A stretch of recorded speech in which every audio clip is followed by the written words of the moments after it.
Chers collègues, mesdames, messieurs, je vous souhaite la bienvenue pour cette leçon de clôture du professeur Alain Fischer qui se déroule encore dans un certain vase clos. Seuls quelques collègues sont présents dans la salle. Néanmoins, c'est une manifestation à laquelle vous pouvez assister en dehors de cette salle, car nous avons décidé de diffuser cette leçon en direct. Ainsi bien qu'Alain Fischer ne puisse vous voir, il sait que vous êtes là, que vous suivez cette conférence, et c'est dans ce temps de déconfinement progressif une manière aussi de montrer l'espoir et de maintenir le lien entre le Collège de France et son public. Comme vous le savez, la situation sanitaire en France et en Europe s'est largement améliorée, ce qui permet au Collège de France de reprendre en grande partie ses activités de recherche. Néanmoins, l'état d'urgence sanitaire n'étant pas encore levé, nous ne pouvons toujours pas accueillir du public. D'où cette formule d'une leçon en direct, et je remercie Alain Fischer de l'avoir suggérée. Je vous rappelle que son dernier cours a été également enregistré d'une manière comparable et qu'il est disponible via la page web du Collège. Alain Fischer est arrivé au Collège de France en 2013 sur la chaire de médecine expérimentale. Il a prononcé sa leçon inaugurale dans une autre salle le 15 mai 2014 et le temps a passé tellement vite qu'il va aujourd'hui prononcer sa leçon de clôture. À cette occasion, il n'est pas coutume de présenter le professeur une nouvelle fois. Entre-temps, vous êtes censé quand même de le connaître et je suis sûr que vous le connaissez. Je voudrais juste rappeler une conviction profonde d'Alain qu'il y a un lien nécessaire entre la pratique médicale et la recherche. Il s'est toujours considéré comme un médecin-chercheur et je voudrais juste citer une phrase qu'on trouve probablement partout, mais je la cite quand même. « Un malade, ou plutôt sa maladie, pose une question, plus ou moins résolue, à un moment T. Or, il est primordial de comprendre sa pathologie pour pouvoir la soigner. » Alain Fischer a focalisé ses travaux sur les déficits immunitaires. Il s'est attaché à diffuser les connaissances sur l'immunologie, notamment à travers ses cours ici au Collège de France. Et il a lutté aussi, je voudrais saluer cela, contre la propagation des fausses nouvelles en sciences qui ont été abondamment diffusées encore ce dernier temps. Il s'est beaucoup aussi engagé contre une certaine méfiance des Français vis-à-vis des vaccins. Son dernier cours de cette année a été consacré au thème « Cancer et immunité » et sa leçon de clôture de ce soir s'intitule « Les deux faces de la réponse immunitaire lors du Covid-19 ». D'une certaine manière, cette leçon prend le relais de la conférence de notre collègue Philippe Sansonetti qui était enregistrée tout au début du confinement, alors dans une salle totalement vide. Donc ici, on fait une sorte de encadrement, donc le déconfinement est donc accompagné par la leçon que Alain Fischer prononcera ce soir, où il va faire le point de nos connaissances sur la réponse immune induite par le virus. Il discutera les pistes thérapeutiques susceptibles de moduler la réponse immunitaire, ainsi que la question du vaccin. Cher Alain, une leçon de clôture n'est nullement une leçon d'adieu. Dans certaines universités, on parle de leçon d'adieu, donc ça veut dire qu'après, les gens sont censés disparaître. Je suis sûr et certain que tes contacts scientifiques et personnels avec les collègues et les chercheurs du Collège de France vont continuer encore pendant très très longtemps. Et je te donne la parole. Merci.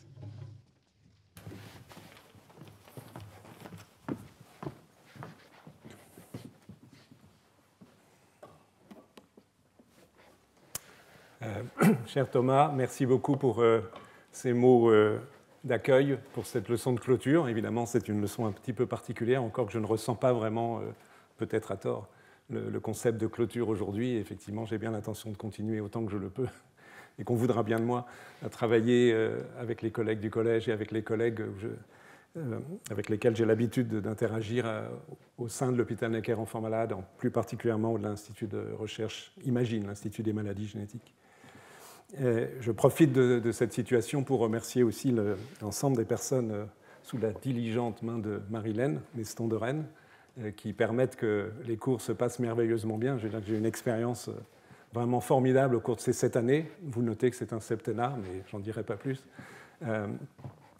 Merci encore pour cette superbe organisation et le superbe fonctionnement du collège.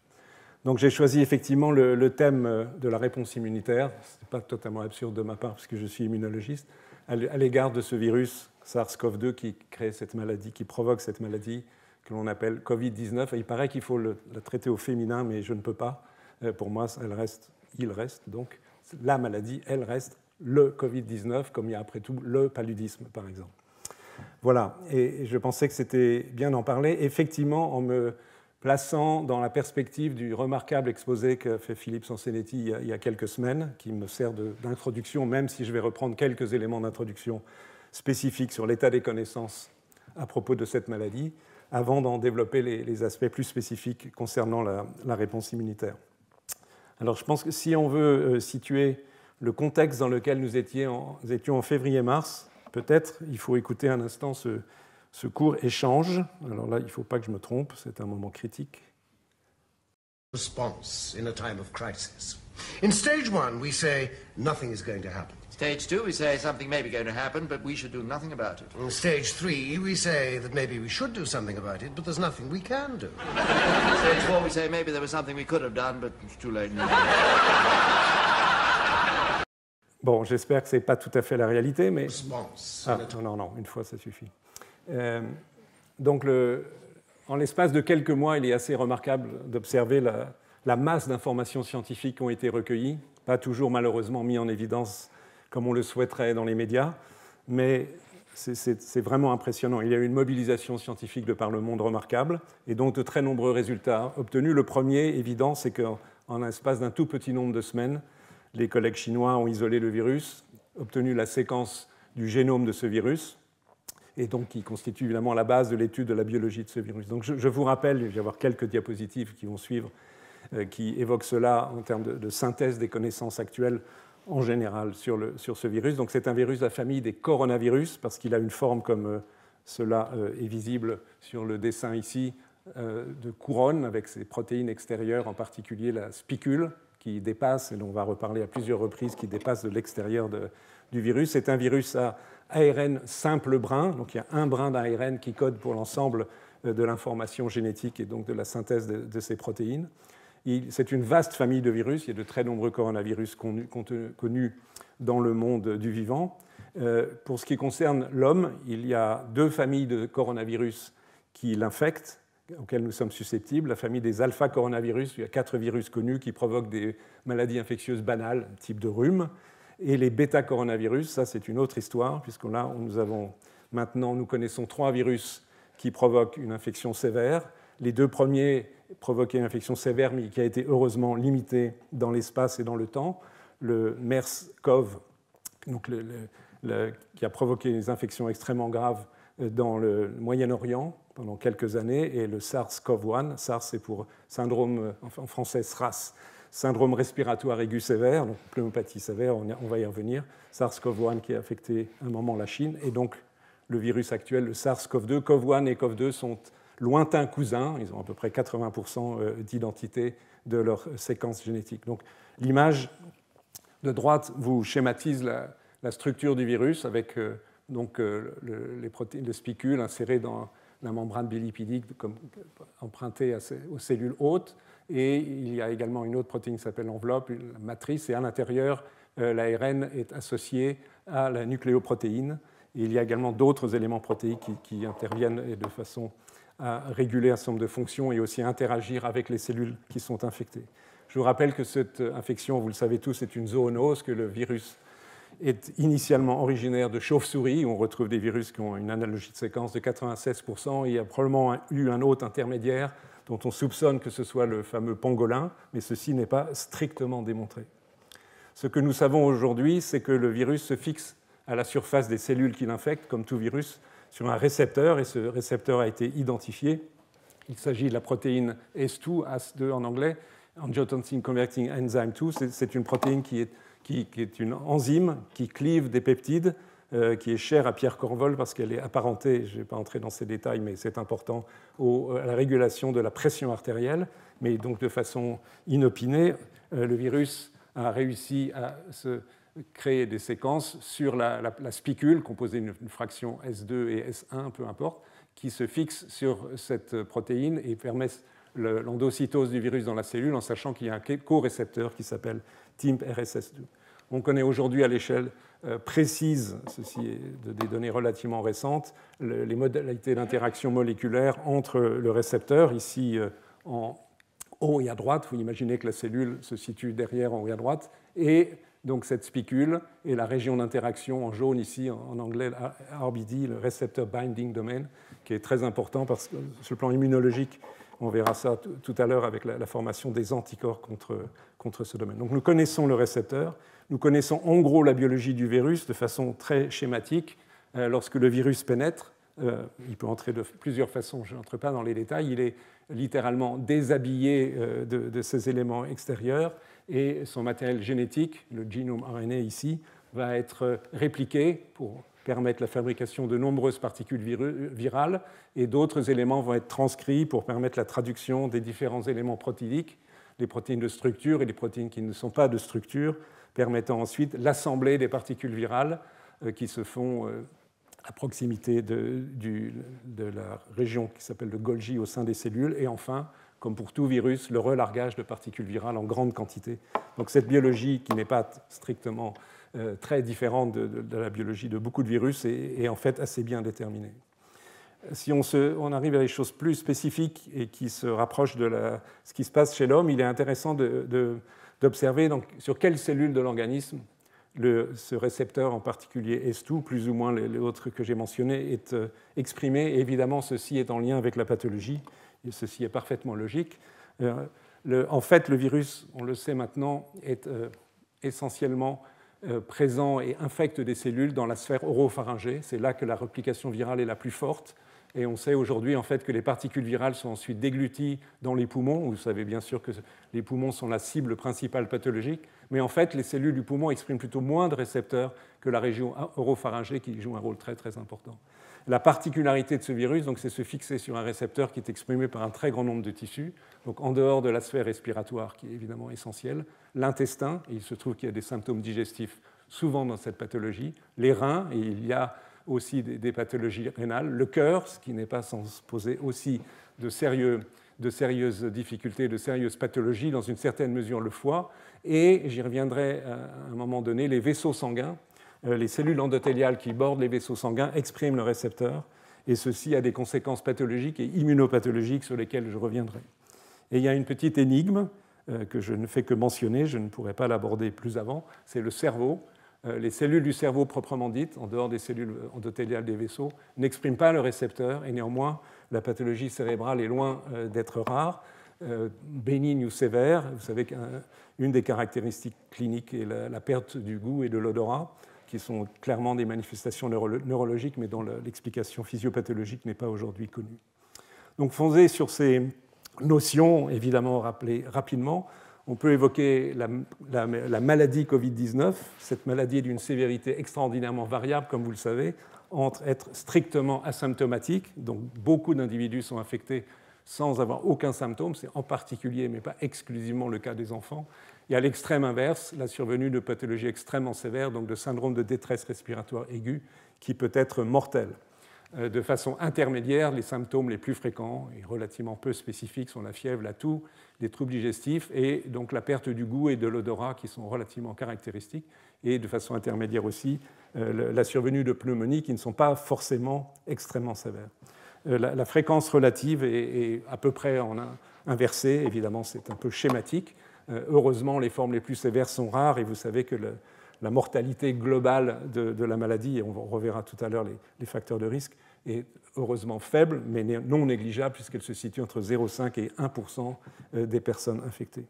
Petite illustration de la pathologie, ici vous avez des images thoraciques de l'infection à des stades de sévérité variables. Vous voyez des infiltrats mal délimités qui apparaissent en blanc dans le parenchyme pulmonaire noir, entre des situations relativement bénignes avec des infiltrats de faible intensité, moins de 10% de l'ensemble des poumons, un peu plus sévères, jusqu'à des pneumopathies extrêmement sévères, dont on comprend qu'elles obèrent de façon dramatique les capacités respiratoires.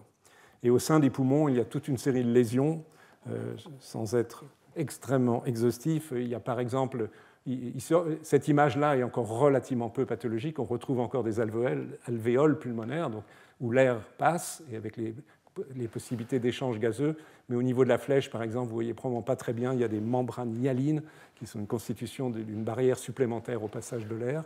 Il y a des thromboses, et ici vous avez une thrombose d'un vaisseau, j'ai déjà évoqué le fait qu'il y avait une pathologie endothéliale, on la retrouve dans les poumons et dans d'autres organes, et puis à des stades plus avancés, vous voyez que les espaces aériens disparaissent, il y a à la fois une infiltration de cellules du système immunitaire, j'y reviendrai, mais aussi une prolifération de cellules fibroblastiques, et une disparition, donc des destructions, une mort cellulaire des cellules qu'on appelle les pneumocytes qui bordent les alvéoles, et une fibrose, donc une situation tout à fait dramatique.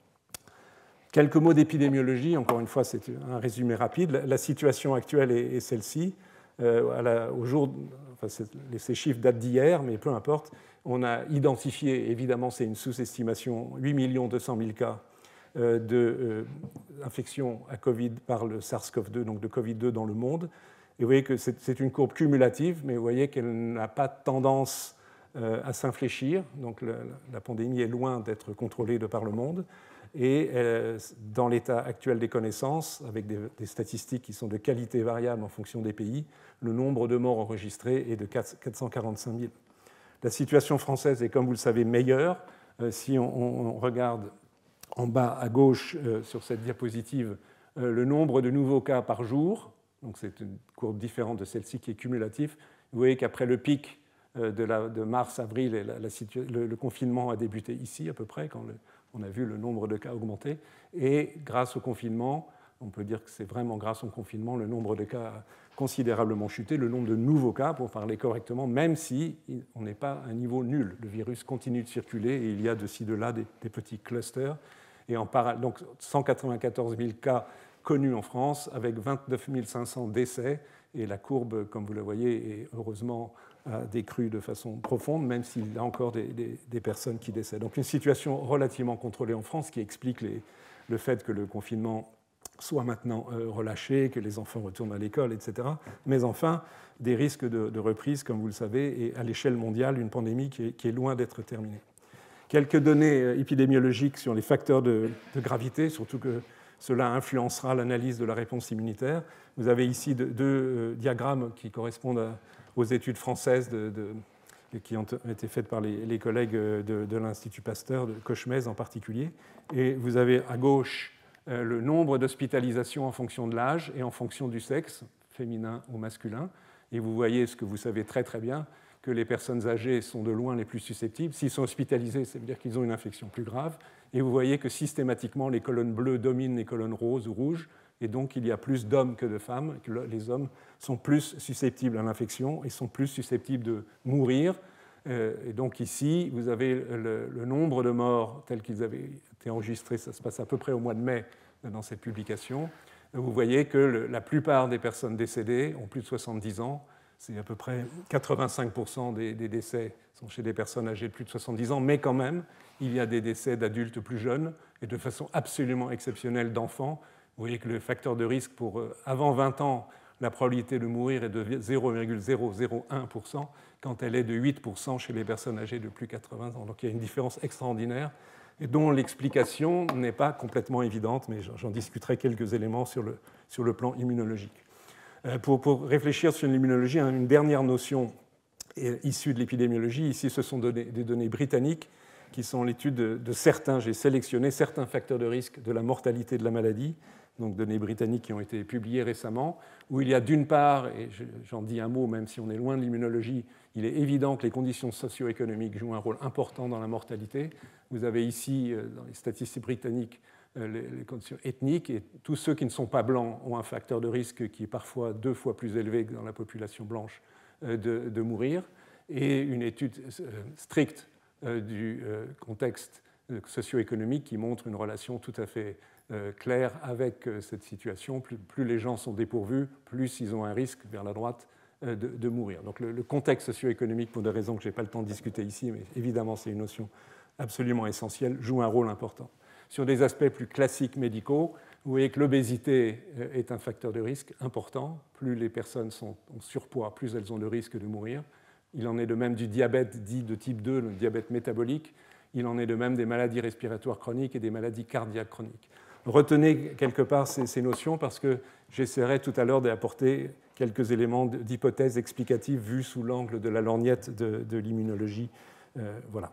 Alors, après cette introduction sur le Covid forcément synthétique, je voudrais aussi faire une petite introduction sur l'immunologie, dans la mesure où vous n'êtes pas tous spécialistes du système immunitaire, et il y a quelques notions qui sont indispensables, me semble-t-il, à rappeler si l'on veut discuter spécifiquement de la réponse immunitaire à l'égard de ce virus.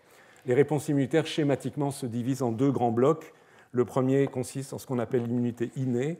Et l'immunité innée, en fait, est une immunité qui est liée à toutes les cellules de notre organisme, pas uniquement les cellules spécifiquement dédiées aux réponses immunitaires, que sont les globules blancs, mais toutes nos cellules, les cellules épithéliales, les cellules du cerveau, etc., obéissent à ce principe de reconnaissance de produits microbiens de façon schématique sur cette image pour un type de récepteur, où il y a un capteur, si vous voulez, qui reconnaît un produit microbien qui est schématisé en ovale rouge ou en ellipse, je ne sais pas, ici, un système de signalisation dans le cytoplasme qui aboutit au niveau du noyau à l'activation extrêmement rapide de l'expression d'une série de gènes qui vont être engagés dans la réponse immunitaire. Ce principe général, donc, qui est partagé par toutes nos cellules, permet des réponses extrêmement rapides, en tout petit nombre d'heures, même certaines des réponses sont plus rapides que cela, et il est fait de telle manière qu'il y a 5 familles de récepteurs, de capteurs, si vous voulez, de produits microbiens ou aussi de signaux de danger, c'est-à-dire de signaux qui émanent de cellules en train de mourir et qui permettent de reconnaître des produits microbiens soit à la surface des cellules, comme ici, c'est cette famille qu'on appelle TLR, Toll-like receptor, mais aussi des capteurs qui reconnaissent ces substances d'origine microbienne au sein des cellules, dans le cytosol, comme les node-like receptors, les RLR, ring-like receptors, on va en reparler.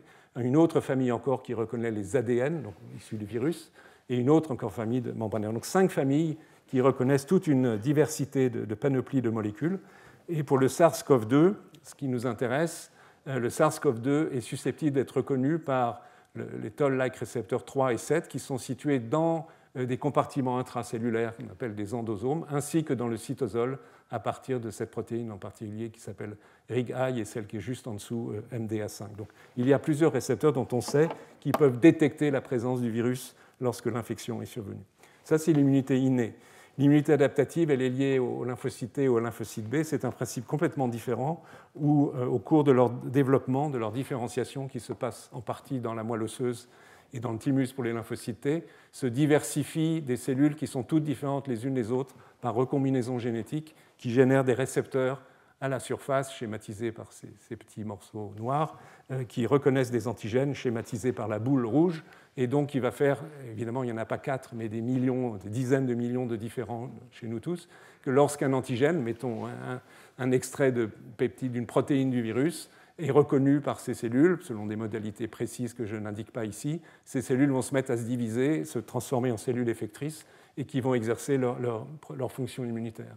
L'implication de ce système, c'est qu'il est extrêmement spécifique, mais il est lent, puisque avant qu'une réponse immune soit efficace, il faut que les cellules, à ce stade-là, se divisent, et ça prend plusieurs jours, 7 à 8 jours, pendant lesquels l'infection virale n'est pas contrôlée par l'immunité adaptative, elle ne peut l'être que par l'immunité innée. Et une notion importante de cette immunité est le fait qu'une fois que la réponse immunitaire est terminée, il persiste un certain nombre de cellules qui ont, entre guillemets, une mémoire de cette infection, et que ce sont les cellules qui seront réactivées lors d'une seconde infection. Donc c'est sur ce principe, sur ce concept qu'est fondée la vaccination. Et dans ce cas-là, elle s'amplifie extrêmement rapidement. Donc le système est double. Il y a d'une part les lymphocytes T, pardon de ces rappels, mais je pense qu'ils sont nécessaires pour discuter ensuite plus spécifiquement. Les lymphocytes T sont ici du thymus. Il y a 2 grandes catégories de lymphocytes T, CD4 et CD8. Et parmi les CD4, toute une série de groupes différents qui ont des fonctions différentes lorsqu'ils sont activés. Et les lymphocytes T CD8 exerçant plus particulièrement une fonction que j'ai marquée ici en rouge parce qu'elle est importante dans le cadre de l'immunité contre le SARS-CoV-2, qui est de cytotoxicité, c'est-à-dire une capacité schématisée par ce petit dessin de tuer, la cellule lymphocytaire est ici en gris, la cellule infectée, marquée ici par un virus en bleu, et donc par des systèmes de reconnaissance et de mobilisation de substances toxiques qui vont être apportées vers la cellule bleue. La cellule bleue va mourir très rapidement. C'est une façon pas très élégante de se débarrasser d'une infection en tuant les cellules infectées par un micro-organisme. Les autres fonctions importantes dans le contexte de l'infection virale, c'est la production d'interféron gamma, qui est un certain type de cytokine qui joue un rôle dans l'activation des macrophages, une autre population importante des réponses immunes. Et enfin, ces cellules-là, les lymphocytes T, que l'on appelle TFH, en anglais c'est Follicular Helper, qui aident à produire des anticorps. Les anticorps est une notion avec laquelle nous sommes plus familiers. Donc, une autre catégorie de lymphocytes, lymphocytes B, produisent ces molécules qui sont des immunoglobulines, des hétérodimères, qui ont une fonction anticorps, c'est-à-dire à leurs deux extrémités de l'Y, de reconnaître un antigène, par exemple à la surface d'un virus, ou un antigène soluble, donc de se fixer par exemple sur ce virus. Et la fonction attendue, si on raisonne de façon un tout petit peu finaliste de ces anticorps, c'est de neutraliser le virus, c'est-à-dire de l'empêcher de se fixer sur les cellules et d'infecter les cellules. Cette notion est très importante et j'y reviendrai tout à l'heure. Voilà pour ce très court d'horizon sur le système immunitaire, plus une notion que même nous, immunologistes, oublions souvent, mais qui est très importante et qui n'est pas très bien connue, c'est qu'en fait, la dynamique d'une réponse immunitaire comprend en fait non pas 2 phases, mais 3 phases.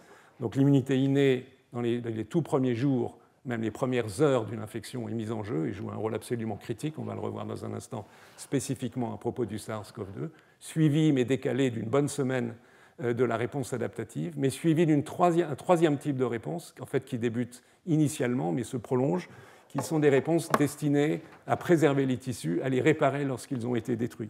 Et ceci est absolument fondamental, enfin on le conçoit intuitivement, dans le contrôle et la sévérité d'une infection. Si vous pouvez réparer des cellules épithéliales d'un poumon, vous pouvez à nouveau respirer, pour dire les choses de façon un tout petit peu schématique. Autant nos connaissances sont assez avancées en ce qui concerne l'immunité innée et l'immunité adaptative, autant nous connaissons beaucoup moins bien aujourd'hui les paramètres de cette étape de réparation de tissus, et je suis absolument convaincu qu'il y a là un champ de connaissances à développer, donc pour l'instant un champ d'inconnu à propos de l'infection sur le SARS-CoV-2 et sa gravité. Alors on peut essayer à partir de ce rapide tour d'horizon du système immunitaire d'évoquer plus spécifiquement ce qui se passe lorsque le virus infecte des cellules. Donc ce schéma ici vous met en évidence la réponse la plus importante de l'immunité innée. Il y en a d'autres, les choses sont évidemment plus complexes, mais qui est mise en jeu par l'infection par le virus. Donc à nouveau, tout en haut, le virus qui pénètre grâce à son récepteur à l'intérieur des cellules, il suit le schéma biologique de son cycle viral que j'ai évoqué tout à l'heure. Donc au sein du cytoplasme, des molécules, donc j'ai déjà évoqué le nom, RIG-I et MDA5, vont reconnaître les ARN viraux, et au sein de ces endosomes, les mêmes ARN vont aussi être reconnus par ces récepteurs-là, TLR7, TLR3, qui vont induire une voie de signalisation. On peut le remarquer ici. Donc ici, les éléments détecteurs, les capteurs, si on veut, des ARN viraux. La transmission de signaux par la mise en jeu d'une série de molécules dans le cytoplasme qui va induire une réponse. Et en fait, la réponse, il devrait y avoir un S, il y en a de nombreuses. Mais la principale, et c'est celle dont je vais parler le plus, vous allez voir pourquoi dans une seconde, c'est la production, par l'induction de la transcription des gènes qui codent pour ce qu'on appelle des interférons. Ce sont des molécules qui ont été décrites il y a maintenant 60-70 ans, dont on a montré qu'elles interféraient, d'où leur nom, avec la réplication des virus. Tous les virus, ce n'est pas spécifiquement naturellement celui-là. Donc, sont sécrétés par toutes les cellules, bien que certaines cellules du système immunitaire, plus spécifiquement, sont de meilleurs producteurs de ces interférons. Mais ces interférons, essentiellement ceux de type 1 et de type 3, sont sécrétés, sont excrétés à l'extérieur de la cellule, vont se fixer à la surface d'autres cellules, mais ça peut être la même cellule d'ailleurs éventuellement, qui exprime un récepteur qui est composé de 2 chaînes, et donc l'interféron se fixe, active à nouveau une voie de signalisation et induit l'expression de toute une série de gènes qu'on appelle en anglais ISG, Interferon Stimulated Genes, et qui vont agir, on va voir ça dans un instant, pour essayer de contrôler la réplication virale. Donc ce sont la phase effectrice. Le système est, en vrai dire, assez complexe, parce qu'en se contentant de parler que des interférons, on connaît 20 protéines différentes entre les types 1 et les types 3. Il y a les alpha, bêta, lambda, je n'entre pas dans les détails. Ils n'ont pas forcément tous les mêmes récepteurs, pas tous les mêmes voies de signalisation. Et on sait que l'interféron de type 3 agit essentiellement au niveau des muqueuses, mais ceci est évidemment pertinent dans le contexte de l'infection à SARS-CoV-2. Et la complexité va croissant lorsqu'on étudie les effecteurs, puisqu'on sait que ces interférons induisent l'expression de 600 gènes, donc de 600 protéines différentes qui sont de façon variée et pas toujours encore bien connues, impliquées dans les réponses antivirales.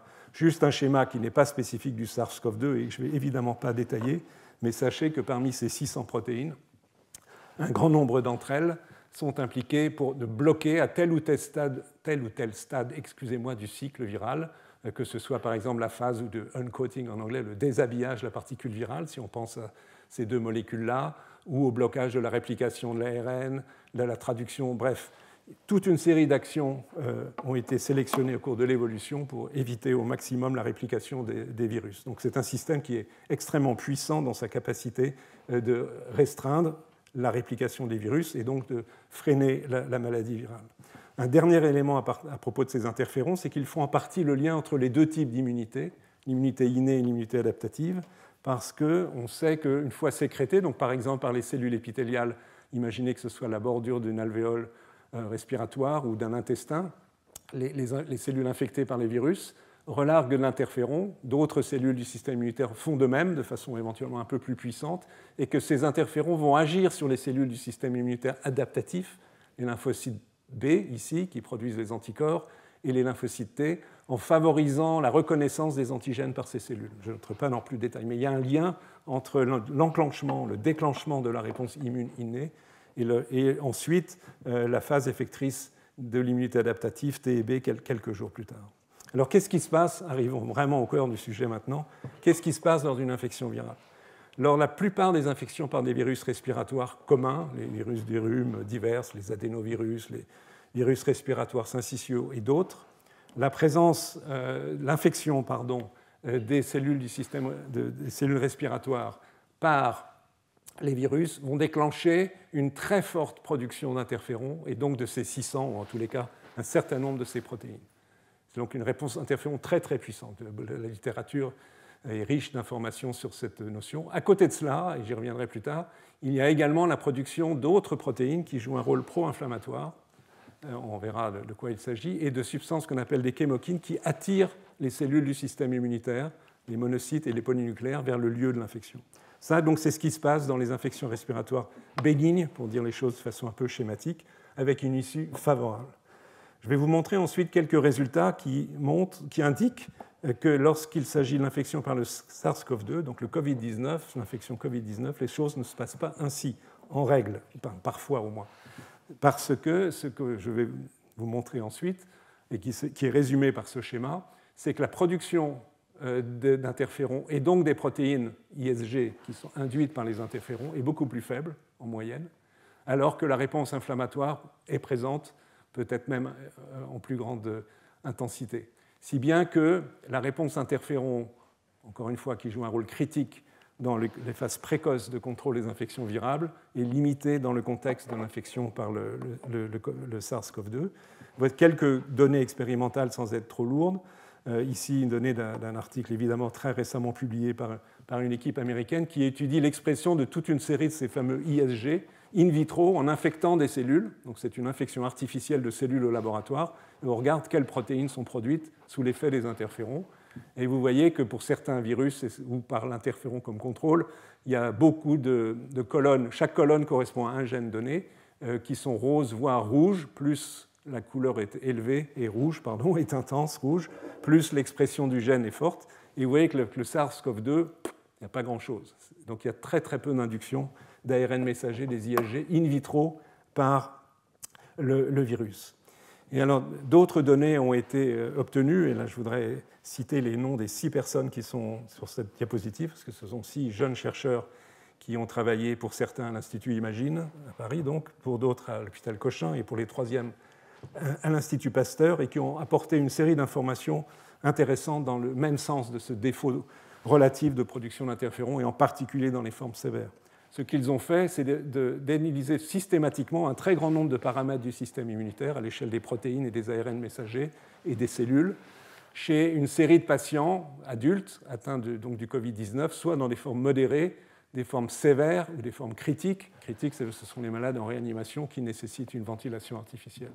Et ce que vous pouvez voir sur l'image de gauche ici, c'est qu'un score qui définit donc l'expression des protéines induites par les interférons est d'autant plus bas, il est presque équivalent à des sujets non infectés, dans les formes les plus critiques. Vous voyez qu'il y a une corrélation inverse entre l'intensité de cette réponse et la gravité de la maladie.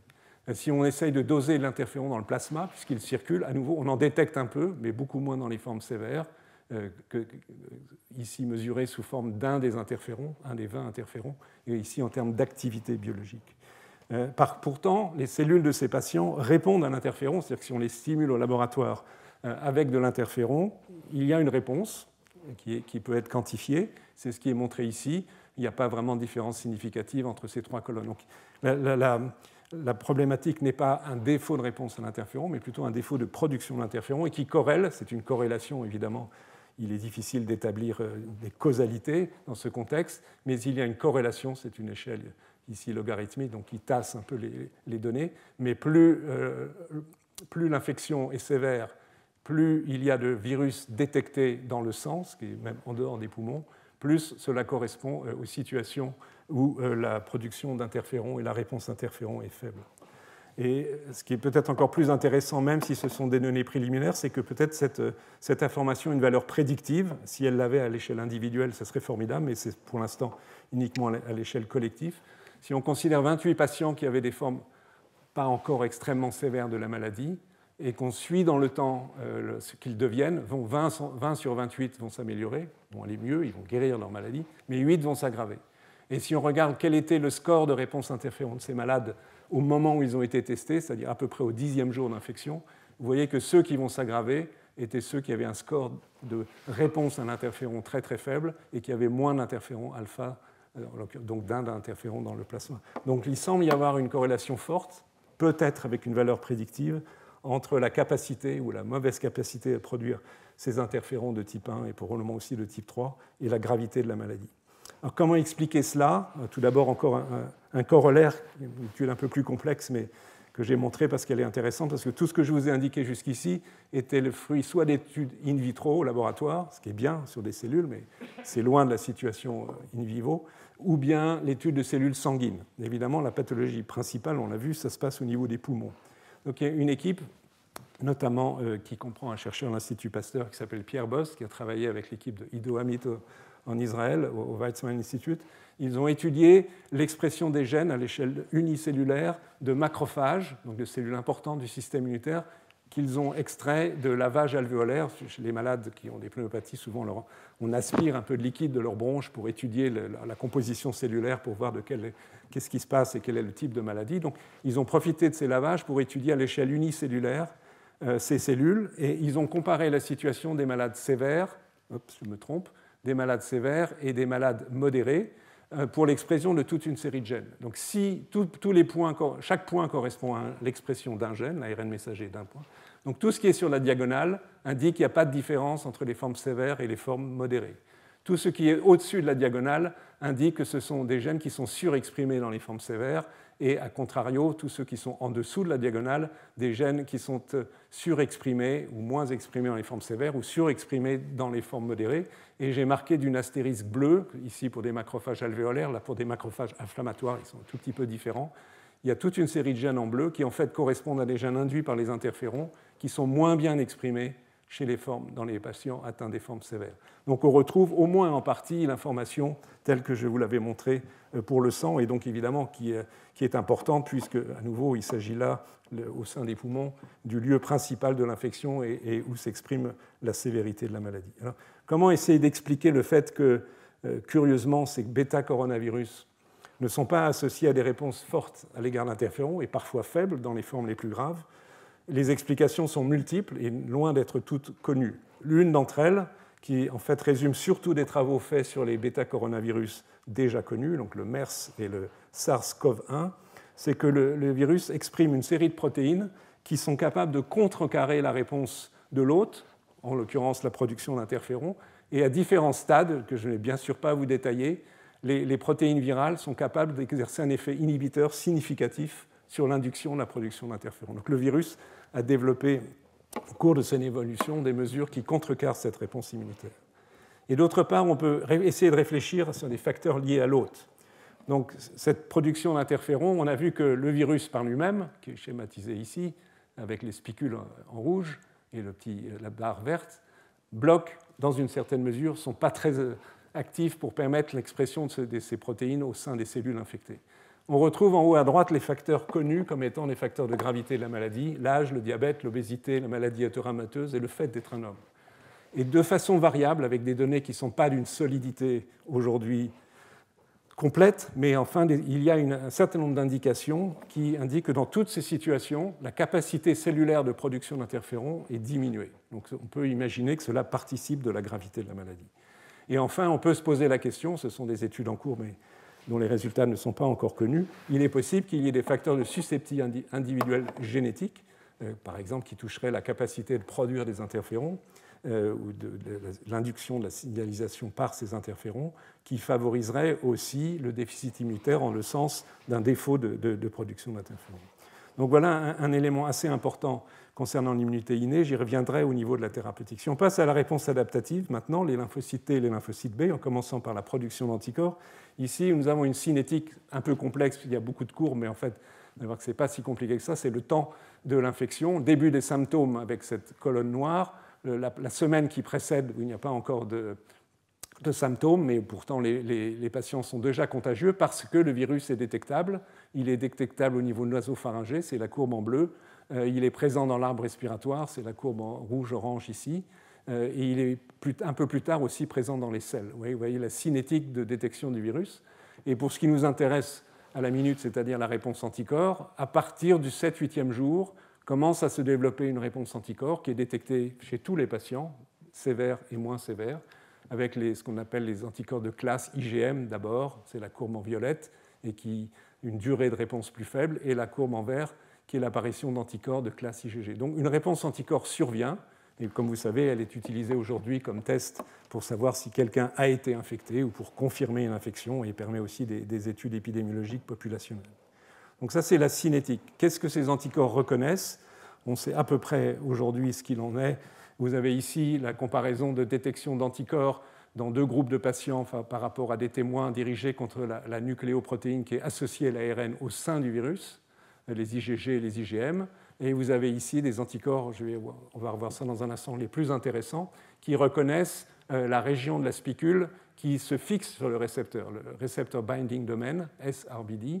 Et vous voyez, tous les patients ont développé les anticorps des IgG et des IgM dans cette étude. Ils ne sont pas très nombreux, mais cela reflète l'état des connaissances. Et le point crucial, c'est qu'en fait, et ça c'est plutôt une bonne nouvelle, c'est qu'il semble que tous les patients développent des anticorps dits neutralisants. Donc je vous rappelle qu'anticorps neutralisants, ça veut dire que les anticorps se fixant sur le virus, donc essentiellement sur la spicule et plus spécifiquement sur la région d'interaction avec le récepteur à la surface cellulaire, empêchent l'infection cellulaire. Donc évidemment, ils sont critiques dans le contrôle d'une infection. Vous avez ici l'étude de toute une série de patients. Chaque colonne indique le taux d'anticorps, peu importe, par rapport à des contrôles. Donc ces anticorps sont présents, se développent avec le temps, entre 8 jours et 4 semaines après le début de l'infection.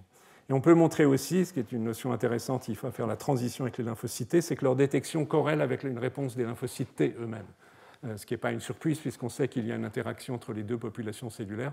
En abscisse, ce sont les titres d'anticorps neutralisants à des stades variables de la maladie, donc il y a encore des moments où ils ne sont pas présents de façon précoce. Et en ordonnée, c'est le nombre de lymphocytes T dans le sang spécifique de peptides issus de la nucléoprotéine du virus, qui a une très très forte corrélation. Et de fait, on a mis en évidence récemment, toutes ces données datent des 2 derniers mois schématiquement, une réponse des lymphocytes T qui a été essentiellement étudiée dans le sang, ce qui n'est pas parfaitement pertinent par rapport au lieu de l'infection, mais enfin c'est plus facile d'accéder évidemment à ces cellules dans le sang. Donc ici, c'est vous montrant pour chaque patient d'une colonne de couleurs différentes la réponse des lymphocytes T en termes de production d'une cytokine qui s'appelle interféron gamma. Son nom est un peu source d'erreur parce que cet interféron-là n'est pas directement antiviral. Il agit indirectement en activant les macrophages. Mais toujours est-il que chaque patient, à des degrés divers, a des lymphocytes T qui produisent l'interféron gamma lorsqu'on les stimule avec la nucléoprotéine ou avec la protéase M, ou à nouveau avec cette région importante de la spicule qui est le site de fixation de l'antigène. Donc la plutôt bonne nouvelle, c'est que les patients développent une réponse. Mais il y a des éléments de surprise et des éléments de discussion. Il y a 2 études qui ont fait un peu de bruit, une étude allemande dont est issue cette image et une seconde étude américaine qui montre que dans une fraction pas tout à fait négligeable d'individus qui n'ont pas été infectés par le virus, on est sûr qu'ils n'ont pas été infectés par le virus, car leurs cellules ont été prélevées en 2017 ou en 2018 à un moment, et congelées, à un moment où bien sûr le virus ne circulait pas. Et une fraction de patients, jusqu'à 34% dans cette étude, ça correspond à la colonne grise, ont des lymphocytes T, en l'occurrence CD4, qui, donc ici on parle de fraction de patients qui répondent, ont des lymphocytes T CD4 qui sont capables d'être activés par le virus, ce qui est absolument inattendu, puisque c'est une réponse de type mémoire, lorsqu'on n'arrive pas à mettre en évidence les réponses primaires parce qu'il y a trop peu de cellules qui sont capables de répondre. Dans la seconde étude, l'étude américaine, ça monte même jusqu'à 50%. Donc l'hypothèse, c'est que ces lymphocytes T, et ce n'est pas une notion anecdotique, sont présentes, ces lymphocytes T mémoire sont présents parce qu'ils ont été préactivés ou activés antérieurement par des infections par d'autres coronavirus. Je vous rappelle les alpha-coronavirus qui donnent des infections bénignes. C'est l'hypothèse la plus probable. Mais la question clé, malheureusement à laquelle évidemment il n'y a pas de réponse aujourd'hui, c'est est-ce que ces lymphocytes T préhumains mémoire à l'égard de ce virus sont protecteurs? Parce que s'ils sont protecteurs, ça change complètement la discussion évidemment sur le risque de propagation de l'infection. Donc n'attendez pas de moi une réponse. La réponse viendra dans les mois qui viennent, mais pas aujourd'hui. Mais c'est une notion évidemment absolument critique. Notez, on ne peut pas le voir sur cette diapositive, mais sachez que néanmoins ces réponses sont d'intensité beaucoup plus faible que celles que l'on observe chez les patients qui ont effectivement une infection. Une autre observation de la même expérience, de la même étude plus exactement, c'est d'observer que le pourcentage d'individus qui ont répondu n'est pas de 100%. Vous avez à l'égard d'une partie de la spicule, la partie S1 aminoterminale de la protéine, il y a presque 40% de patients dans cette cohorte qui n'ont pas répondu in vitro, les lymphocytes ne reconnaissent pas le virus, et qu'il y en a encore ici quelques-uns pour la réponse contre ce second élément de la spicule. Donc il y a des patients chez lesquels on n'arrive pas à mettre en évidence de réponse des lymphocytes T, et il se trouve que ce sont les malades les plus sévères. Il y a une corrélation extrêmement forte, donc qui suggère que le déficit immunitaire, j'ai parlé tout à l'heure du défaut relatif de production d'interférons, s'étend probablement à une incapacité ou une mauvaise capacité d'activation et de fonction effectrice des lymphocytes T, ou s'il y en a, elles sont en plus pathologiques. Ça, c'est l'image de gauche, et l'image que l'on attend d'une réponse efficace, où il y a des lymphocytes T CD8 cytotoxiques, des lymphocytes CD4 qui produisent l'interféron gamma, etc. Et aussi une autre catégorie de cellules qu'on appelle les T régulateurs qui contrôlent le système. Chez les patients sévères, il y a quelques-unes de ces cellules, mais elles sont par exemple pathologiques. Celles-ci, les CD4, produisent une cytokine qui s'appelle le GM-CSF, qui active les macrophages, et on va voir tout à l'heure que les macrophages jouent un rôle important dans la pathologie. Une autre façon d'essayer d'étudier ce qui se passe dans la réponse immune à l'égard du Covid et la variabilité individuelle est d'essayer de se poser la question suivante. On connaît dans l'espèce humaine des milliers de maladies génétiques, donc où des altérations d'un gène provoquent une maladie. Donc on peut se poser la question, et c'est une façon d'étudier le rôle éventuel des produits de certains de ces gènes, de savoir si des mutations rendent les patients plus susceptibles au virus. Et évidemment, ces patients sont connus et certains d'entre eux ont été infectés par le virus. Alors font-ils des Covid-19 plus sévères que d'autres et en fonction de quel type d'anomalie génétique? Donc c'est une étude forcément longue qui nécessite de colliger des données à l'échelle mondiale, mais je vais vous donner quelques résultats concernant les pathologies génétiques les plus pertinentes, qui sont les anomalies génétiques du système immunitaire lui-même, là où on attend potentiellement des anomalies qui favoriseraient la survenue d'une infection grave. Et sachez qu'on connaît aujourd'hui 420 de ces maladies à peu près. Donc on peut raisonner pour l'immunité innée, pour les lymphocytes T, pour les lymphocytes B. C'est évidemment forcément un peu schématique de présenter les choses ainsi, mais cela a une part d'exactitude. Et c'est un travail qui est fait à l'échelle mondiale, notamment en collaboration avec des collègues en Australie, Stu Tanguy et Isabelle Meitz en Belgique. Si on regarde l'immunité innée, on attend des anomalies de l'interféron, pour les raisons que j'ai déjà évoquées, mais on ne les a pas encore. Pourquoi on ne les a pas vues sous cet angle-là? C'est que les patients connus pour avoir des anomalies génétiques du système de production d'interférons sont extrêmement peu nombreux. Extrêmement peu nombreux, on en connaît moins de 10 dans le monde. Vous avez un ordre de grandeur. Donc on ne peut pas avoir l'information de ce type. Mais l'étude inverse, c'est de rechercher des anomalies génétiques chez les patients atteints de Covid-19, peut-être apportera ce type d'information. Les lymphocytes T, on ne sait pas, parce que ce sont des enfants jeunes qui sont atteints de ces maladies, qui sont des maladies sévères et qui sont traités avant que l'on puisse avoir cette réponse. Par contre, là, on a une information et qui est une surprise. Ce sont chez des patients qui ont des défauts de production d'anticorps. Il y a toute une série de maladies génétiques qui font que les patients ne produisent pas du tout d'anticorps, ni IgG, ni IgM, etc. Et on connaît aujourd'hui dans le monde 8 cas, 8 patients qui n'ont pas d'immunoglobuline du tout. Ils ont un traitement qui leur apporte des anticorps, mais pas des anticorps anti-Covid. Il n'y en a pas de disponibles, enfin, il n'y en avait pas de disponibles jusqu'à très peu. Et ces 8 patients ont fait une infection bénigne, absolument bénigne, mais pour certains, c'est pour arriver à faire le diagnostic, c'était pas absolument évident, tellement l'infection était bénigne. Ce qui pourrait suggérer que ces anticorps ne servent à rien, mais ce serait une façon de raisonner totalement fausse. Ce que cela nous indique, c'est que le système est assez redondant et robuste, mais cette redondance, le fait que le système immunitaire puisse contrôler dans certaines conditions l'infection virale, même en l'absence d'anticorps, ne signifie pas que les anticorps sont inutiles. Il vaut mieux les avoir, mais le système arrive à compenser cette déficience, et je pense que c'est une information qui sera utile pour la suite. Je voudrais faire un petit résumé intermédiaire à ce stade de la discussion, en essayant de ne pas être trop long. Donc, ce que je vous ai indiqué jusqu'à présent, c'est qu'il y avait un défaut relatif de la production d'interférons dans les formes les plus sévères de la maladie, et que ceci est très vraisemblablement critique dans le contrôle précoce et qui peut induire secondairement, comme on l'observe, ces pneumopathies très sévères asphyxiantes. Qu'il existe, on a mis en évidence des réponses immunes à la fois des lymphocytes T et des lymphocytes B contre le virus, et notamment, évidemment ceci est important, la présence d'anticorps neutralisants. Il est possible qu'il existe une immunité croisée induite par d'autres coronavirus dans une fraction de la population, mais on ne sait pas si ceci est anecdotique ou ceci est protecteur. Et enfin, il y a une défaillance des réponses T, des réponses adaptatives T dans les formes les plus sévères.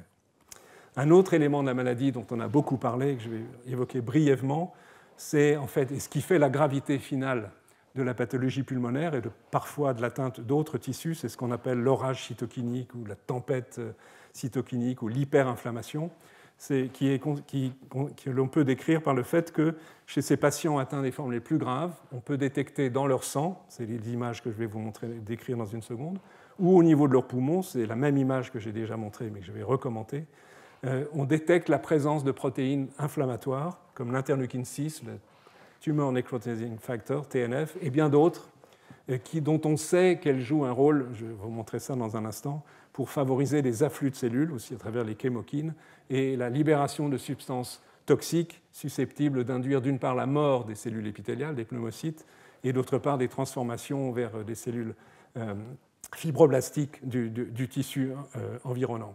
Donc une situation d'une réponse immune inflammatoire inappropriée puisqu'elle est défavorable pour le patient. Dans la même étude qui est menée par mes jeunes collègues parisiens, ils ont montré que l'interleukine 6 était d'autant plus présente dans le plasma que les formes étaient graves, en rouge les critiques, idem pour le TNF-alpha. Et là, vous retrouvez la même image que je vous ai déjà montrée tout à l'heure, qui est l'analyse à l'échelle unicellulaire de l'expression de toute une série de gènes. Donc je vous rappelle, c'est une comparaison des formes sévères et des formes modérées. Tous les points dans la diagonale indiquent qu'il n'y a aucune modification, il y a le même niveau d'expression de gènes dans les formes sévères et les formes modérées, mais dans les formes sévères, il y a en particulier ici des noms qui, pour les non-spécialistes, vous paraîtront curieux, comme CCL4, CCL3, etc.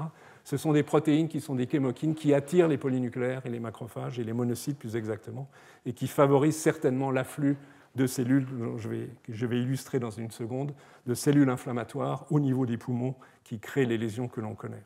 Cette diapositive un peu chargée résume un peu tout cela. Vous avez ici les cellules épithéliales, en haut à gauche, pardon, je me trompe de bouton, infectées par les virus, une réponse interféron qui est ici marquée retardée, mais qui peut même être juste faible, donc qui ne favorise pas l'élimination du virus, dont la présence en quantité de particules virales qui peuvent directement activer ici ces fameux macrophages qui sont présents à l'état basal dans le poumon et certains qui sont attirés par les chémokines dont j'ai parlé à l'instant, et à partir des vaisseaux sanguins vont affluer dans le poumon. Un grand nombre de ces cellules vont être présentes avec un certain nombre de voies métaboliques dont est impliqué des facteurs de transcription qui s'appellent de la famille NF-κB, qui induisent l'expression de toute une série de protéines pro-inflammatoires. Vous retrouvez les noms d'IL6, de TNF, d'autres, aussi de fractions du complément qui joueront peut-être un rôle important pour attirer à nouveau les polynucléaires, une espèce de cercle vicieux. Ça, c'est le travail d'un collègue marseillais, Éric Vivier, qui est un immunologiste connu de Marseille. C'est un très joli travail qui montre qu'on peut faire de la très bonne science à Marseille. Voilà, donc c'est un aspect de cet orage cytokinique. Dans l'étude déjà citée de mes collègues, nous avons montré qu'en fonction du caractère critique de la maladie, l'activation de la voie NF-κB que j'ai mentionnée à l'instant sans la détailler est d'autant plus importante que la pathologie est sévère. Donc il donne idée que ce circuit, entre guillemets, défavorable fonctionne d'autant plus que la pathologie est sévère. Il y a un autre aspect de la pathologie pulmonaire, mais de la pathologie en général, qui est l'induction d'anomalies de la coagulation. On sait que beaucoup de patients ayant des formes sévères de Covid-19 développent des pathologies thrombotiques, les embolies ou des thromboses, et qui peuvent être source de décès. Et là aussi, cela participe de cet orage cytokinique selon deux procédés que je vais décrire rapidement. Je vous rappelle que le virus est capable d'infecter les cellules endothéliales directement. Donc c'est une caractéristique propre de ce virus, par exemple, qui le distingue du virus de la grippe, qui n'est pas capable d'infecter les cellules endothéliales. Et il active ainsi les cellules endothéliales qui vont notamment exprimer à leur surface toute une série de protéines, mais je simplifie, une qui s'appelle le facteur tissulaire. Et le facteur tissulaire induit la coagulation, un certain type de coagulation. Et les macrophages eux-mêmes, activés par le virus et toute une série de signaux libérés par les cellules mortes, vont également exprimer ce facteur tissulaire qui induisent une coagulation qui est schématisée ici, la fixation des plaquettes à la surface de l'endothélium, la fibrine et in fine, avec aussi éventuellement l'intervention des polynucléaires, des phénomènes thrombotiques. Donc cette inflammation est aussi source d'anomalies sévères de la coagulation qui sont une caractéristique très particulière de cette infection virale. À nouveau, si on essaye de raisonner en termes de facteurs de risque, le virus par lui-même est pro-inflammatoire, ceci a été montré au laboratoire, et via à nouveau les facteurs de transcription de type NF-κB induisent la production de ces chémokines, de l'interleukine 6, du TNF, etc. Et on sait qu'à nouveau les pathologies associées au risque, l'âge, l'obésité, le diabète, maladie athéromateuse, sont des situations pro-inflammatoires. En tous les cas, pour un certain nombre d'entre elles, cela a été clairement marqué. Donc, sont des situations où les cellules de ces patients sont plus promptes que les cellules d'autres individus à produire de telles cytokines. Et puis, à nouveau, interviennent peut-être aussi des facteurs génétiques. Il y a un premier papier qui est sorti aujourd'hui qui indique des facteurs génétiques à force très très faible, mais qui suggère une intervention de facteurs génétiques. Et sur ce point, je voudrais évoquer une hypothèse très intéressante qui a notamment été proposée par un chercheur franco-britannique, Ziad Malat. Il est français, mais il travaille à mi-chemin entre Paris et Cambridge, qui est celle de l'hématopoïèse clonale. Qu'est-ce que c'est que l'hématopoïèse clonale? Chez les sujets âgés, jusqu'à 20% des sujets de mon âge, nous avons dans notre sang des cellules donc sanguines, des globules blancs anormaux, parce que la production des cellules de la moelle osseuse, à partir de cellules souches hématopoïétiques, je vous rappelle que dans la moelle osseuse, nous fabriquons toutes nos cellules sanguines, les globules rouges, les globules blancs, les plaquettes, elles ont été soumises à des mutations somatiques, il ne s'agit pas de mutations héritées, mais des mutations somatiques qui peuvent s'accumuler au cours de la vie, et qui notamment modifient des programmes de régulation épigénétique qui modifient la différenciation des cellules, et qui favorise de façon très claire le développement de cellules macrophagiques qui ont un avantage sélectif très très fort par le fait de ces mutations, qui peut d'ailleurs une fois de temps en temps provoquer des leucémies, heureusement rarement, mais cela arrive. On sait que c'est un facteur de risque de maladie athéromateuse parce que ces macrophages sont très activés. Et ces macrophages, ils ont toutes les caractéristiques de celles qu'on retrouve dans le Covid-19, c'est-à-dire une réponse inflammatoire excessive et une réponse interféron diminuée. Donc une hypothèse qui n'est pas démontrée aujourd'hui, elle est en train d'être testée, c'est que les patients âgés qui ont développé cette hématopoïèse clonale seraient particulièrement à risque d'avoir une infection sévère par le Covid-19. Évidemment, si c'est exact, ce sera important à connaître en termes de mesures de prévention et de mesures thérapeutiques. Pour résumer tout ce que je viens de vous raconter, on peut essayer de le faire de façon très très simple. Le cas favorable, c'est si toutes les situations des personnes qui n'ont pas de facteurs de risque associés en particulier, les enfants notamment, qui ont une très bonne réponse immune innée, une bonne production d'interférons, qui permettent de limiter la virémie, permettent l'induction d'une réponse immune adaptative satisfaisante et qui permettent de guérir de la maladie rapidement. Les situations défavorables et celles où ces réponses de l'immunité innée et spécifiquement, je pense, même si c'est probablement un peu plus compliqué que ça, des productions d'interférons font que la virémie et la présence de virus au niveau notamment de l'arbre respiratoire, mais d'une manière plus large, est beaucoup plus élevée, induit une réponse inflammatoire qui échappe à un contrôle et qui est responsable de la très grande sévérité de la pathologie, notamment pulmonaire, et provoque des décès. Donc si on raisonne avec ce schéma, on peut essayer d'en sortir quelques conclusions sur les thérapeutiques. Et avec, finalement, les conclusions sont assez simples à tirer dans la théorie, même si elles le sont moins malheureusement dans la pratique. Il y a une première arme thérapeutique qui, logiquement, doit chercher à réduire le nombre de virus, à bloquer la réplication virale ou à neutraliser les virus. Alors évidemment, l'idéal serait de disposer de médicaments efficaces antiviraux. Je l'ai mis en gris pâle comme sur la diapositive parce qu'aujourd'hui, nous n'en avons pas, malheureusement. Mais on peut espérer que certains seront développés à l'avenir. Une autre stratégie consiste à essayer d'utiliser des anticorps issus de plasma de sujets convalescents, par exemple, ou des anticorps monoclonaux, donc spécifiques d'un seul antigène, que l'on peut produire en quantité au laboratoire. Des essais cliniques sont en cours. Et puis, compte tenu de ce que je viens de vous dire, on peut envisager, même s'il faut être prudent parce que ce sont des substances toxiques, d'administrer des interférons, soit de type 1, soit de type 3, pour agir à ce stade-là. Je vais vous montrer une étude où cela a été fait. Et puis, pour la seconde partie, qui est cette réponse inflammatoire très sévère, qui survient donc parfois et un peu plus tardivement, il y a aujourd'hui, depuis hier, exactement hier, une molécule qui est un vieux médicament qui montre une certaine efficacité en réduisant la mortalité de 30%. Ce sont les corticoïdes, qui sont des agents anti-inflammatoires, les glucocorticoïdes.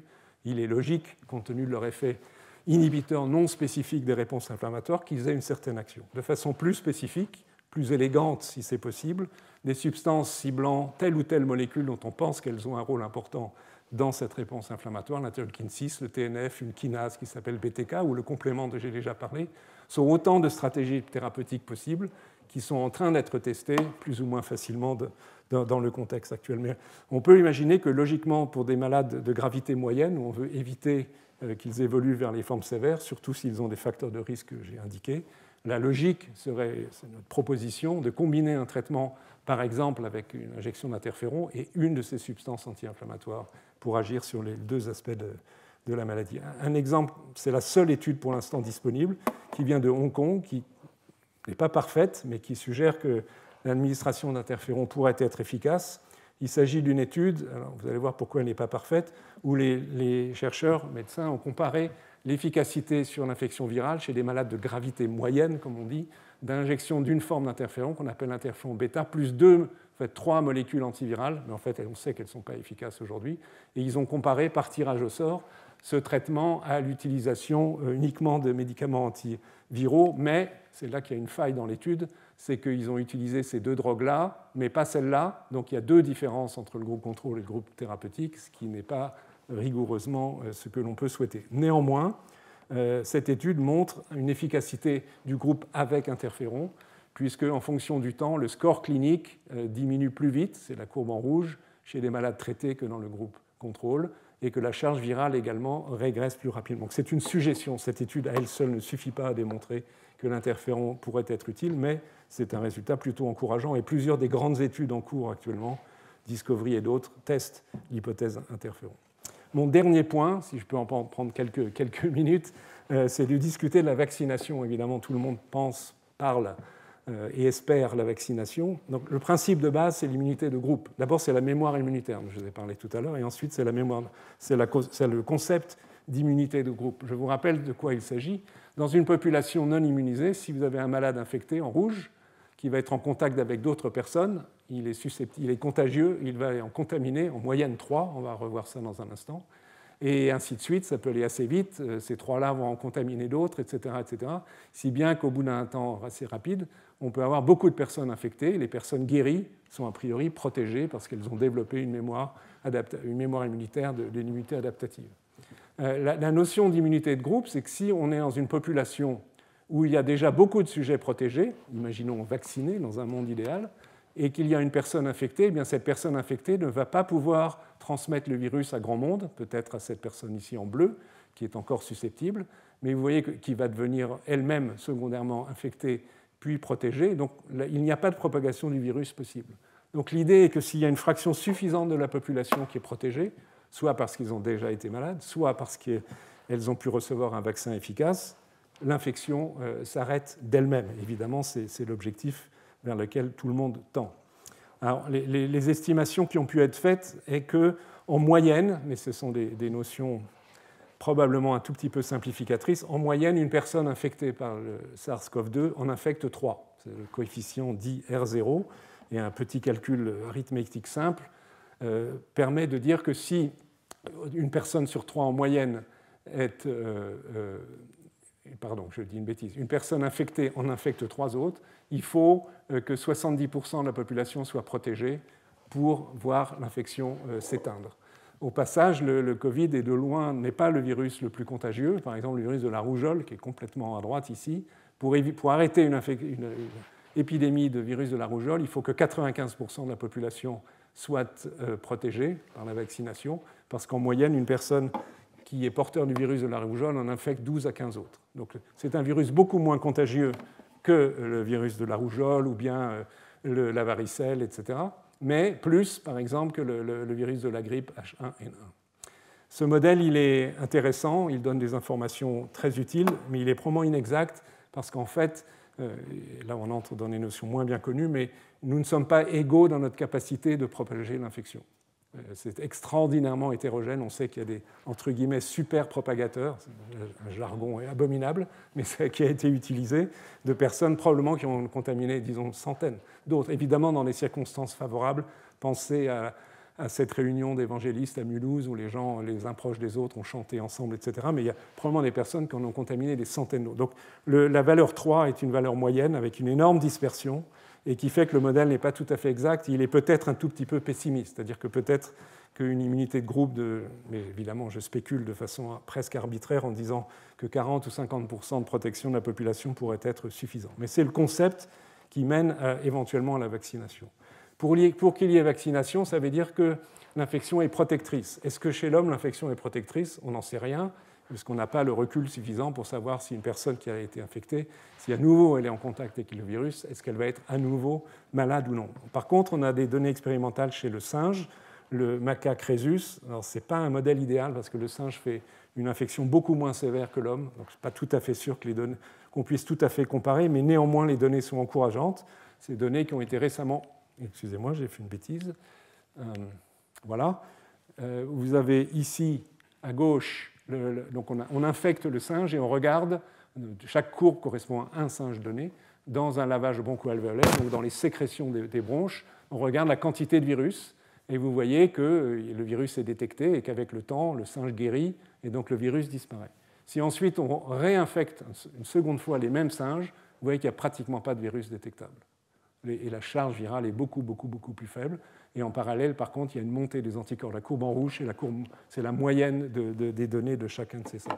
Donc ces résultats suggèrent qu'une infection est protectrice, donc ce qui est plutôt une bonne nouvelle, mais encore une fois, ce n'est pas tout à fait le bon modèle, parce que ce n'est pas un virus qui infecte naturellement le singe, c'est un virus qui infecte naturellement l'homme, et donc il y a des caractéristiques différentes. Mais c'est une base assez raisonnable pour réfléchir sur la vaccination. Donc la vaccination est un immense sujet que je vais traiter en 2 diapositives, ce qui n'est pas très raisonnable, mais c'est ainsi.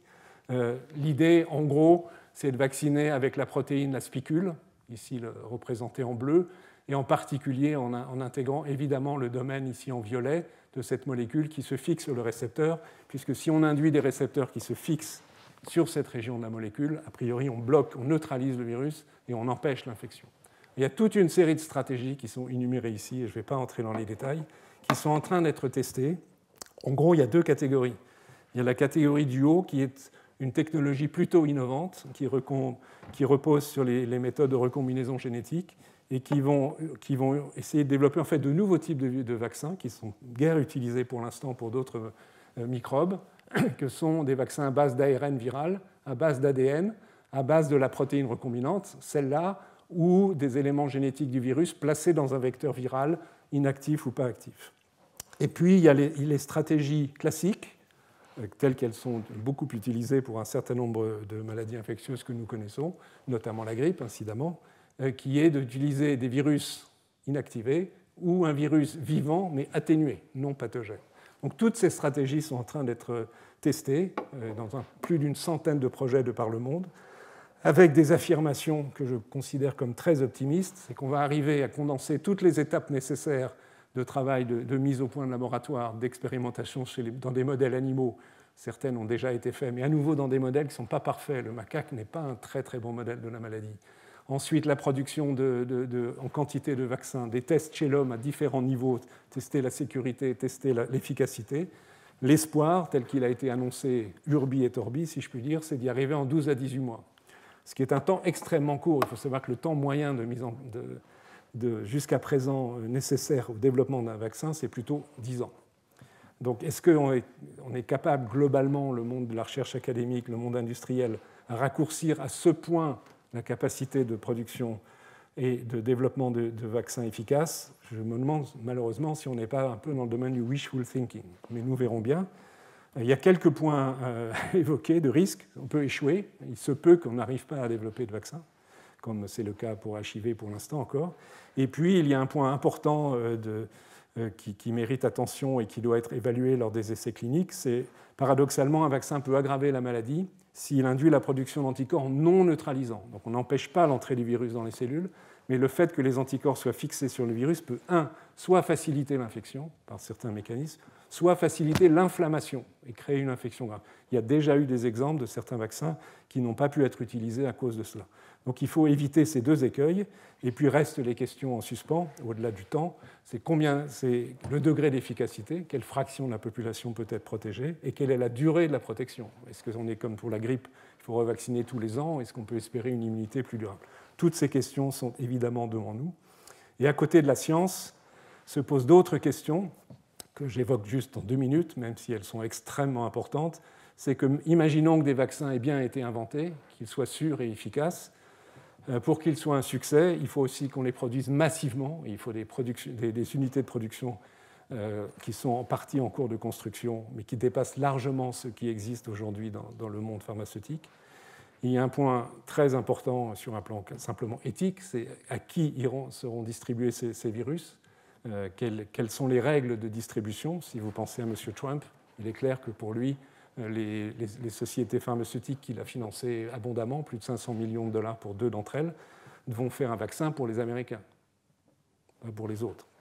Donc, ou bien est-ce qu'on espère aller vers l'idée d'une régulation et d'un bien commun universel? Évidemment, beaucoup de personnes y aspirent, mais cette affaire est compliquée, affaire de choix politiques, de choix industriels, et je pense sera l'objet de nombreux débats dans les mois et les années qui viennent. Il y a un troisième point, malheureusement assez fort en France, encore faut-il que le vaccin soit accepté par la population. Et je ne vais pas entrer dans le détail, mais c'est évident que c'est une problématique. Voilà, j'en ai quasiment fini. Je voudrais conclure de quelques mots pour dire que je pense qu'il est à nouveau remarquable de signaler à quel point les connaissances ont progressé en quelques mois, avec une mobilisation de milliers de chercheurs de par le monde. Ce qui d'ailleurs pose un tout petit problème d'acquisition d'informations qui arrivent de façon massive avec des papiers pas encore acceptés mais mis sur les sites, etc. Enfin, il y a vraiment un problème de tri de l'information pertinente. Malgré toutes ces avancées, il y a de nombreuses questions en suspens. Quelques-unes, c'est à l'échelle de l'individu et non pas d'une population. Peut-on prédire la sévérité et donc adapter la thérapeutique? Mieux préciser les mécanismes par lesquels le virus échappe à la réponse immunitaire, et je me concentre que sur le système immunitaire. Il y a d'autres questions, évidemment. Les effecteurs de la réponse immune, leur qualité, leur durée de protection, on y revient à nouveau. Bien sûr, les thérapeutiques, qu'elles soient antivirales, je rappelle qu'il n'y en a pas de disponibles aujourd'hui, ou d'améliorer les thérapeutiques anti-inflammatoires, il faut mettre au point un vaccin. Et le tout dernier point que je voudrais évoquer, et ce sera la note d'ambiance finale, telle qu'on peut la concevoir à la mi-juin, c'est qu'il ne faut pas oublier que le Covid-19 n'est pas la seule maladie qui affecte notre santé. Il y a d'autres maladies infectieuses, et en particulier dans les populations les plus défavorisées, et les maladies non infectieuses, il ne faut pas tout à fait oublier. Et j'ai un petit film pour illustrer ce point que je voudrais vous montrer.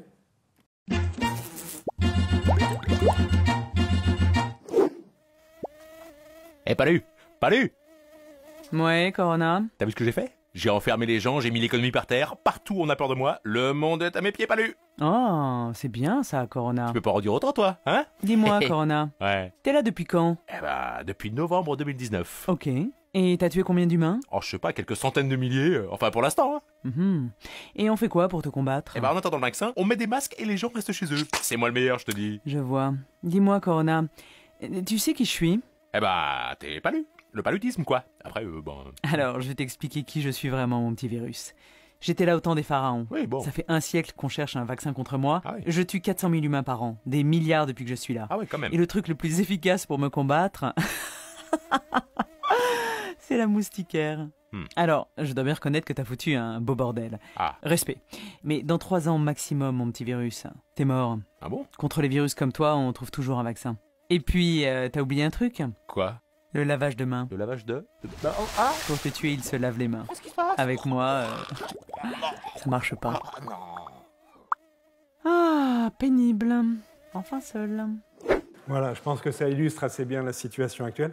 Je voudrais terminer de 2 mots pour remercier Malika Thury qui, pour ce topo, comme pour beaucoup de cours, a mis en forme mes diapositives et elle a joué un rôle magnifique. Et aussi une jeune demoiselle, Lison Fischer, qui est ma petite fille, qui a dessiné un des virus que vous avez vu passer, et à nouveau saluer toutes les institutions avec lesquelles je travaille, évidemment le Collège de France, l'assistance publique des hôpitaux de Paris, l'hôpital Necker-Enfants Malades, l'Institut des maladies génétiques et l'INSERM, avec lesquels j'ai bien l'intention de continuer à travailler. Je vous remercie de votre attention.